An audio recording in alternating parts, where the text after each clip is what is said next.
મુખ્યમંત્રી ભૂપેન્દ્ર પટેલની અધ્યક્ષતામાં કેબિનેટની બેઠક યોજાઈ હતી। બેઠકમાં 8, 9 અને 10 તારીખે વિધાનસભાનું સત્ર મળવાનું છે, તે અંગે ચર્ચા કરાઈ હતી, જે અંગે પ્રવક્તા મંત્રી ઋષિકેશ પટેલે માહિતી આપી હતી। સત્રના પહેલા દિવસે પૂર્વ મુખ્યમંત્રી વિજય રૂપાણીના નિધનને લઈને શોક પ્રસ્તાવ રજૂ કરાશે। ઓપરેશન સિંદૂર અંગેનો અભિનંદન પ્રસ્તાવ પણ રજૂ થશે। બાકીના 2 દિવસમાં કુલ 5 વિધેયક રજૂ થવાના છે।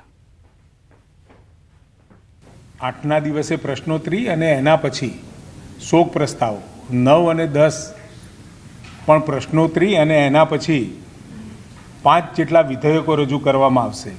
અને સાથે સિંદૂર ઓપરેશનની સફળતાના પગલે સત્ર દરમિયાન મુખ્યમંત્રી શ્રી ભૂપેન્દ્રભાઈ પટેલ દ્વારા અભિનંદન પ્રસ્તાવ લાવવામાં આવશે અને કુલ 5 સુધારા વિધેયક બિલ રજૂ કરવામાં આવશે।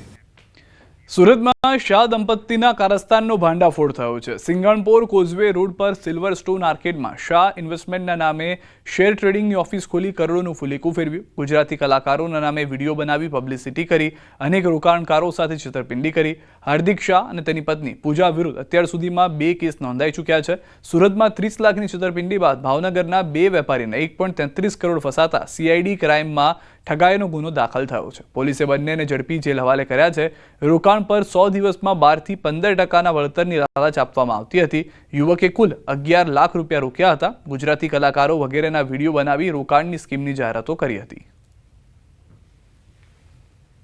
100 दिनों में 12% रिटर्न देंगे, तो लोग लालच में आकर इस फर्म में इन्वेस्ट करते हैं। ये एक पिरामिड और पॉन्जी स्कीम जैसा है, जिसमें जो फर्स्ट लेवल ऑफ इन्वेस्टर होता है उसको जो रिटर्न मिलता है, जो सेकंड लेवल ऑफ इन्वेस्टर्स होते हैं उनके पैसों से आता है।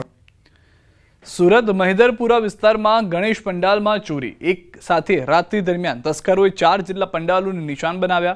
મંડપમાં રોકડ ચાંદીની ગણેશ મૂર્તિ, તાંબાના દીવા સહિતની વસ્તુઓની ચોરી। મંડપમાં નાની ગણેશ મૂર્તિ ખંડિત કરવામાં આવી। આ મામલે ક્રાઇમ બ્રાન્ચે 2 આરોપીની ધરપકડ કરી। બંને આરોપી ચોરી કરવાની ઈરાદે ગણપતિ મંડપમાં પ્રવેશ્યા હતા। ચોરી કરવા જતાં ભૂલથી મૂર્તિ ખંડિત થઈ હોવાની કબૂલાત કરી।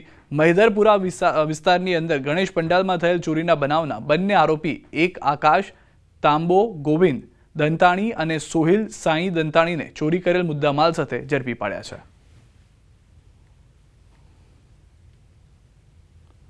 जितने भी आसपास के सीसीटीवी हैं उनका एनालिसिस किया जाता है, आसपास पूछताछ की जाती है और इन सब क्लूज़ को फॉलो करते करते जितने भी 2 जो युवा लड़के थे उनको सिंगनपुर इलाके से पकड़ा गया है। फुटपाथ पर रहते हैं और ये बर्तन बेचने का काम करते हैं। तो रात को जो चोरी भी की उसका भी उद्देश्य यही था कि जो गणपति जी की स्थापना हुई है